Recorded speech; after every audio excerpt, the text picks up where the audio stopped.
পবিত্র ঈদ উল ফিতর এবং নববর্ষকে একত্রে পেয়ে আনন্দে আত্মহারা হয়ে উঠেছে কাতারস্থ ফরিদগঞ্জ সমিতির নেতৃবৃন্দ। ঈদের ছুটি এবং বাংলা নতুন বছরকে স্বাগত জানিয়ে গতকাল পারস্য উপসাগর তীরবর্তী আরব দেশ কাতারের ওয়াকরা ফ্যামিলি বিচে ঈদ পুনর্মিলন উদযাপনে আনন্দে আত্মহারা হয়ে ওঠে কাতারে অবস্থিত ফরিদগঞ্জবাসী। ঈদ পুনর্মিলন উদযাপন কমিটির আহ্বায়ক মানিক পাটোয়ারির সঞ্চালনায় অন্যান্যদের মধ্যে উপস্থিত ছিলেন জাহাঙ্গীর আলম ভূঁইয়া, পাবেল পাটোয়ারি, আনোয়ার হোসেন দুলাল, আবুল কাশেম, আব্দুল কুদ্দুস, গিয়াসউদ্দিন, কামরুল ইসলাম সহ আরো অনেকেই। অতিথিরা এই ধরনের আয়োজনকে সাধুবাদ জানান।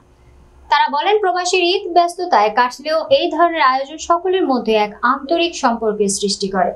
বিভিন্ন খেলার মধ্যে ছিল বিবাহিত এবং অবিবাহিতদের মধ্যে প্রীতি ফুটবল ম্যাচ, অর্ধের হাড়ি ভাঙা খেলা, ভলিবল, দড়ি টানাটানি ও 200 মিটার দৌড় প্রতিযোগিতা।